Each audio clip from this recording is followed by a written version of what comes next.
the guy would go up there and behave as if he was the cantor. I mean, his mannerism, he took pride in being able to. He thought he was able to sing, and that's not the worst of delusional pridefulness.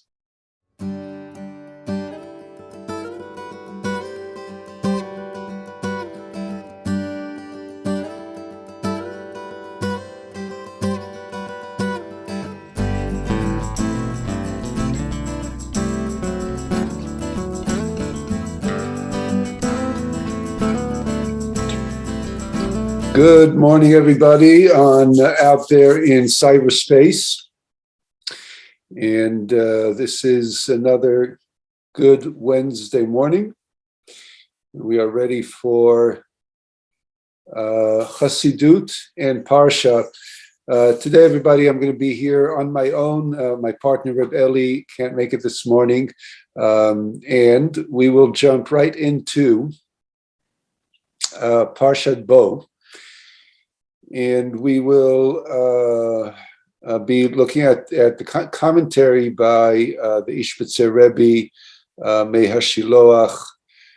This is Rabbi Mordechai Liener of Ishbitz in Poland, Hasidic Rebbe of the early 1800s, 19th century. And, for those who want to look at the text as you're watching or listening to this lesson, you can find it in sefaria.org, and obviously you can find the text of the parsha in its Exodus chapter 10, verses 1. In fact, this is commentary on the entire parsha, which is the last 3 plagues of the 10 plagues leading to the exodus from slavery in Egypt. So we don't have a specific pasuk. Typically we do, but this time the commentary, we're going to be looking at the entire narrative and its meaning. So if you'd like to have the text in front of you of the parsha, that's Shemot, Book of Exodus, chapter 10. That's where it's starting. And the commentary by the Ishbitzer Rebbe is, as you can see here, you'll go into Sefaria, you click Chassidut, then you'll click Ishbitzer, then you'll click Mei HaShiloach, which is, there's several of his books there. This is the name of the book, Mei HaShiloach, Volume 1. In Exodus, Parshat Bo, and you go to paragraph 3. And this is what we'll be reading here today. So here we go. The Parsha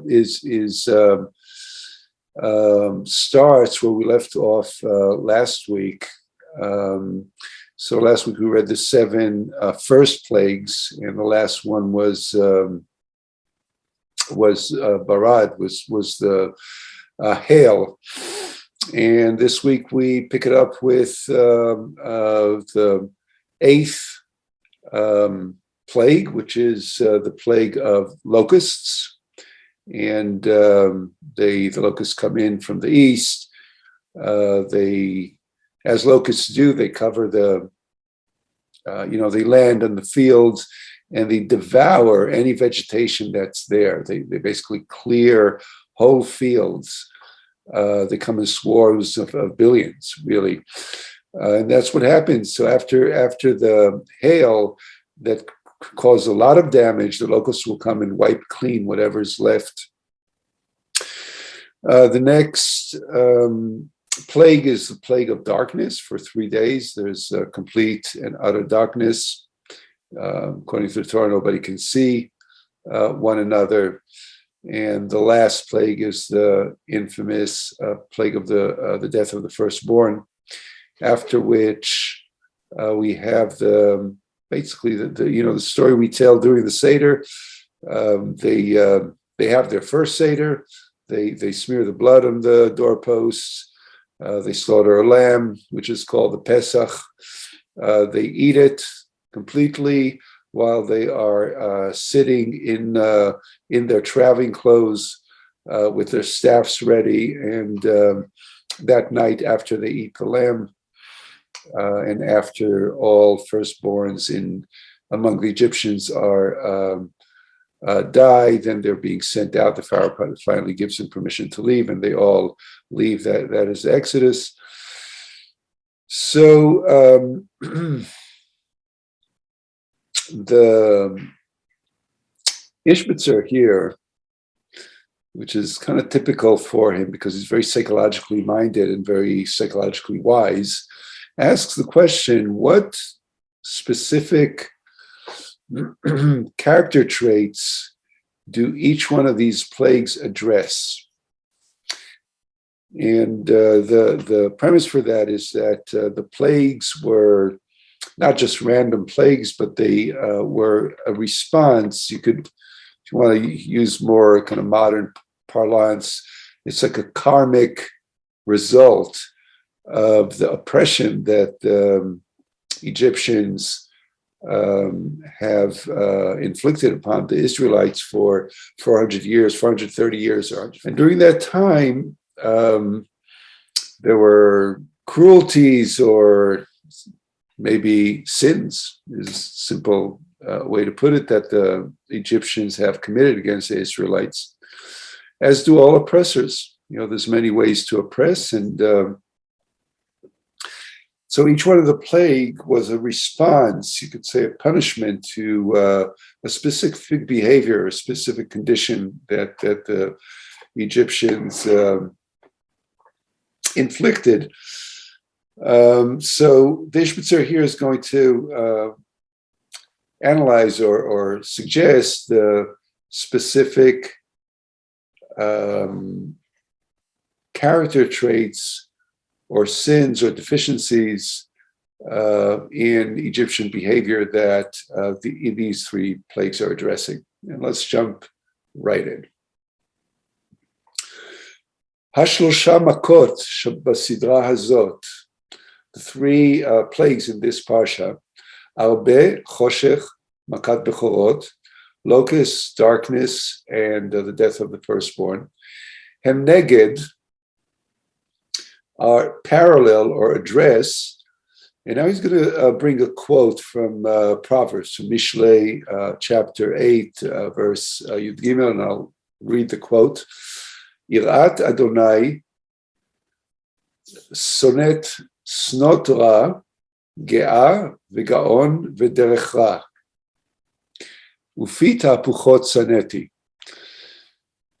So what Mishlei is saying here is the fear of God is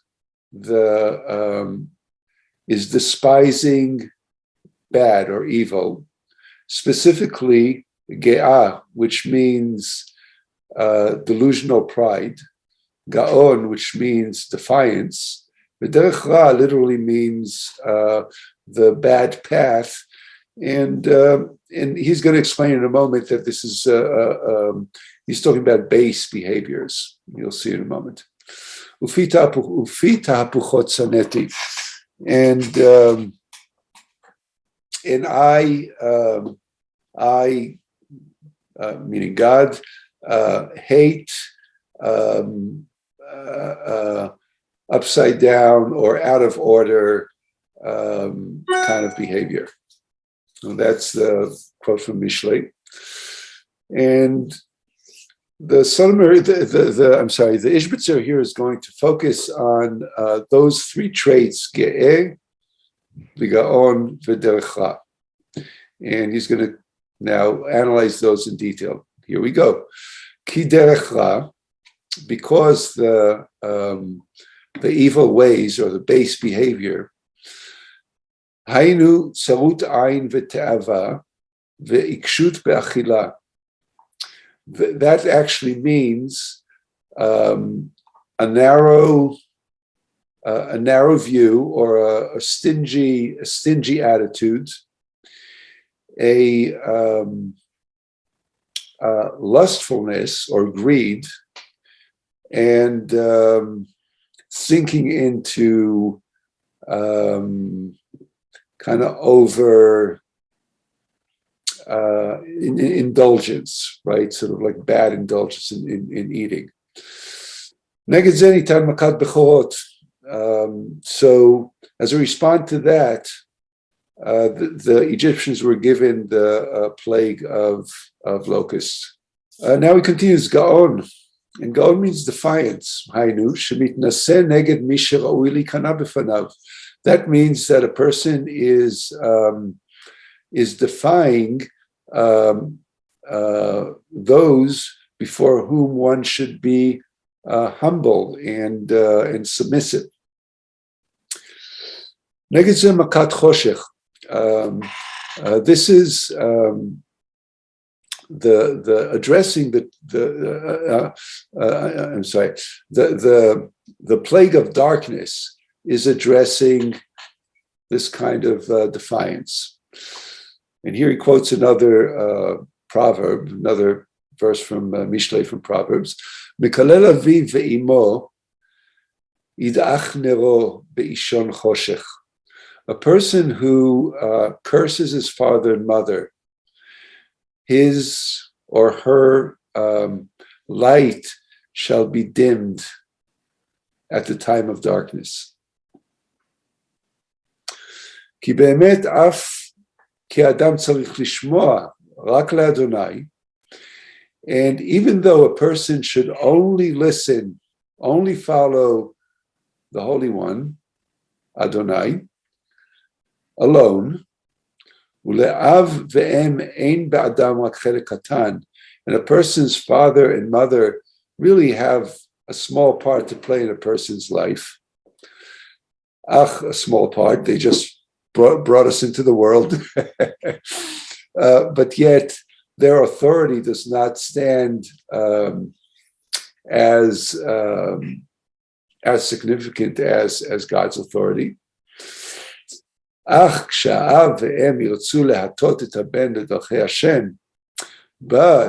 when a father and mother are wanting to influence a person to follow the ways of God, then a son or a daughter needs to submit to them, to listen to them. And to submit to them. And so Gaon means that a person does not want to submit to his or her father and mother when they are showing or influencing him or her to follow the righteous path or the divine path. And that's why it says that their light shall dim. And this is the connection to the, obviously, to the plague of darkness. Now, vege'eh. This is delusional pride. A person who is very proud, exceedingly proud of him or herself. So proud that it exceeds what is real. The person claims to be, be so great, but there's no basis in reality to that. In his response to that, we have the death of the firstborn. Because firstborn is of the meaning of being prideful. So let's open that up a little bit. Why does, what about locust, arbe? What does that have to do with base behavior, which is jealousy and indulgence in food and lusts and desires? And he does not explain, so that's why it's up to us here to take it to the next step. So what do you think? what does locust have to do with jealousy, with greed and lust and lustfulness and indulgent eating? So the most obvious, I would think, is that locusts devour everything. There's a lusty eating there. They come in and they're going to eat everything to the max. Anything can go through them, in from here and out, and more and more and more. There's this locusts in their behavior. They exhibit that. I wonder, though, if locusts have jealousy of one another, if they compete with one another. So this is not only the kind of indulgences that we do by ourselves, it's also the indulgences that we do in company or with others, right? When we collaborate, when we empower one another, when we are involved in, not in secret indulgences, but we're involved in a community. We surround ourselves with other people that help justify a sense of lack of self-control. The word locust is interesting in Hebrew because the word arbe shares a root with the word harbe, which is much, great quantity. So harbe, well, they come in great quantity. They come in swarms of billions. But also there's something about these base behaviors that multiply upon themselves. And we know that often, avera goreret avera. So one indulgence will then pull us into another indulgence, will pull us, it kind of multiplies. It can be easily grow exponentially. So there's this sense of expansion, of quantity, of getting lost in a flood of these growing, overtaking forces within the psyche that we completely give into. And that's so common with addictions. Where we try to squash one addiction and it comes out in another way. We stop smoking, we start eating, we stop eating, then we'll start drinking, and it's just really a difficult place.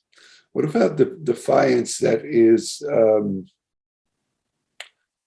the defiance of real authority, of good authority, defiance of that which is higher, that which we recognize, we ourselves recognize as worthy authority.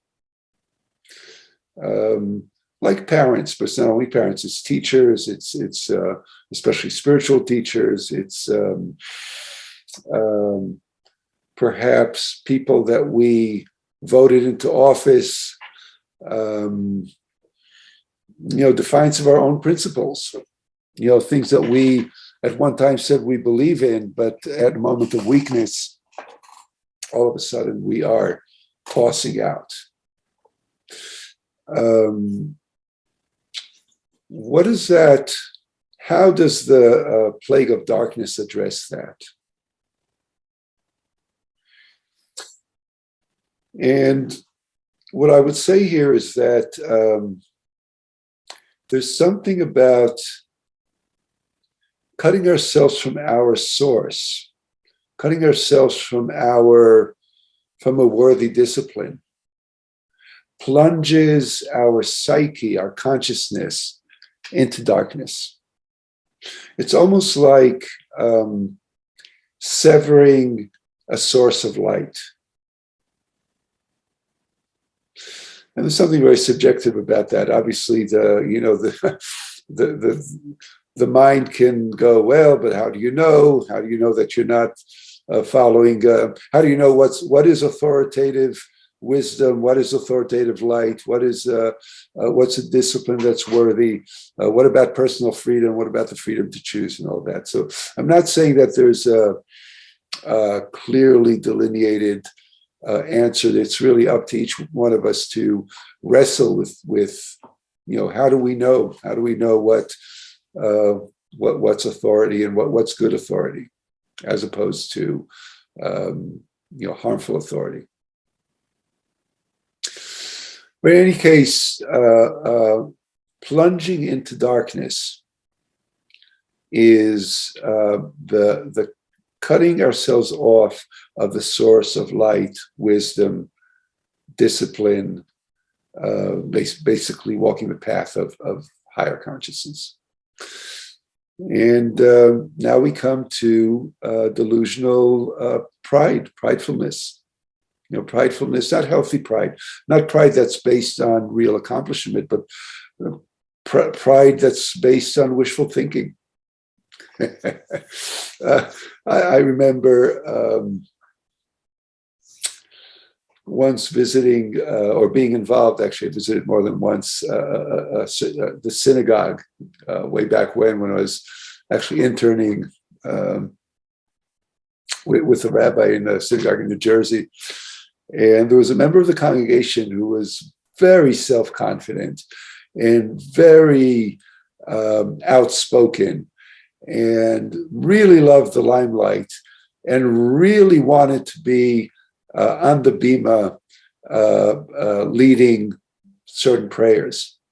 But the guy had no voice. He was not able. He really had, he was completely off key all the time. He had no ability at all. But he would go up there. You have to admire him for it. He would go up there, and I guess he also contributed a lot to the synagogue. He had some kind of status, so or maybe the rabbi just had compassion for him and allowed him. So every service he would go up and do, one prayer. I don't know, Adon Olam or something. And it was like scratching a blackboard.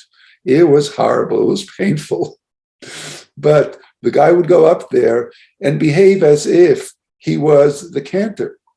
I mean, his mannerism, he took pride in being able to. He thought he was able to sing, and that's not the worst of delusional pridefulness. But I thought it was a cute example. So,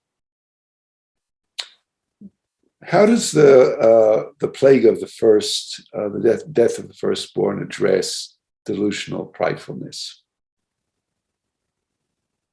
I would say that the key here is first, being firstborn. Firstborn has a lot of privilege in our tradition. In fact, the firstborn, according to Torah, inherits half of the estate of the father or of the parents, and all the other siblings split up the rest, for instance. So there's a sense of the firstborn has privileges that are not earned by merit, right?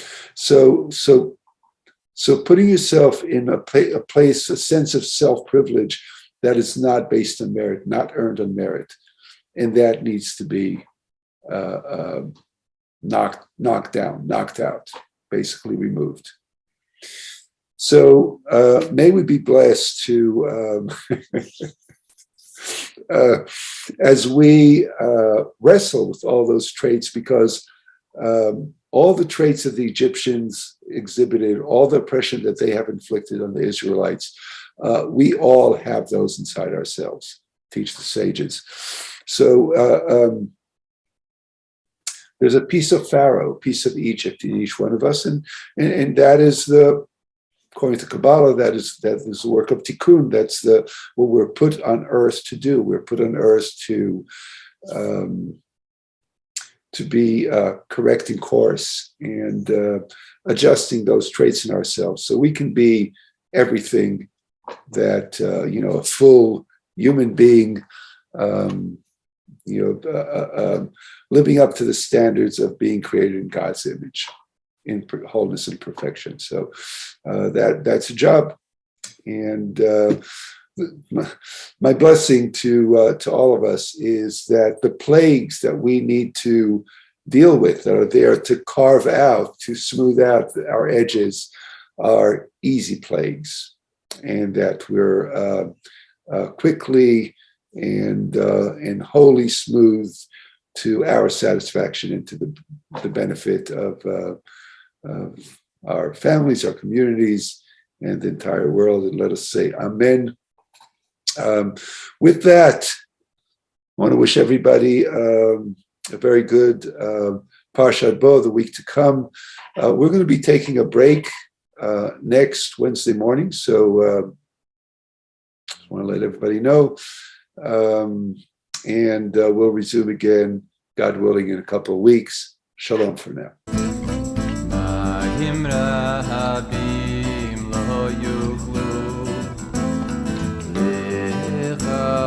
Boy says so